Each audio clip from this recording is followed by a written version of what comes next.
ഇന്ത്യയെക്കുറിച്ചുള്ള ലോകത്തിന്റെ കാഴ്ചപ്പാട് മാറിയതായി പ്രധാനമന്ത്രി നരേന്ദ്രമോദി. ന്യൂഡൽഹിയിലെ ഭാരത് മണ്ഡപത്തിൽ ഇന്നലെ സംഘടിപ്പിച്ച വീർ ബാൽ ദിവസ് പരിപാടിയെ അഭിസംബോധന ചെയ്യുകയായിരുന്നു അദ്ദേഹം. ലോകം മുഴുവൻ ഇന്ത്യയെ അവസരങ്ങളുടെ നാടായി കാണുന്നു. അടുത്ത 25 വർഷത്തിനുള്ളിൽ ഇന്ത്യ മറ്റ് രാജ്യങ്ങൾക്ക് വികസന മാതൃക തീർക്കുമെന്നും പ്രധാനമന്ത്രി പറഞ്ഞു. അതേസമയം ധീരതയ്ക്കും നീതിക്കുമായുള്ള പോരാട്ടത്തിന്റെ പ്രതീകമാണ് വീർ ബാൽ ദിവസ് എന്ന് പ്രധാനമന്ത്രി അഭിപ്രായപ്പെട്ടു.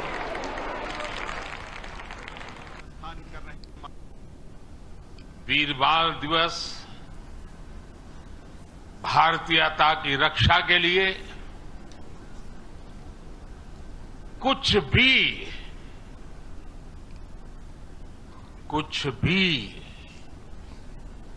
कर गुजरने के संकल्प का प्रतीक है। ये दिन हमें याद दिलाता है कि शौर्य की पराकाष्ठा के समय कम आयु मायने नहीं रखती। ये उस महान विरासत का पर्व है जहां गुरु कहते थे, सूरा सो पहचानिए।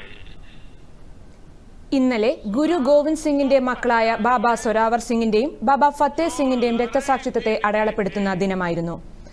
ഈ വീരന്മാരുടെ ധീരതയും ആദർശങ്ങളും ഓരോ ഭാരതീയനും ശക്തി പകരുന്നതാണ്.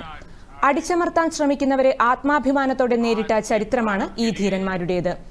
ഭാരതീയരുടെ സംരക്ഷണത്തിനായി ഏതറ്റം വരെയും പോകുമെന്ന് തെളിയിച്ച ധീരന്മാരുടെ ഓർമ്മകൾക്ക് മുൻപിൽ പ്രണാമം അർപ്പിക്കുന്നതായി പ്രധാനമന്ത്രി പറഞ്ഞു.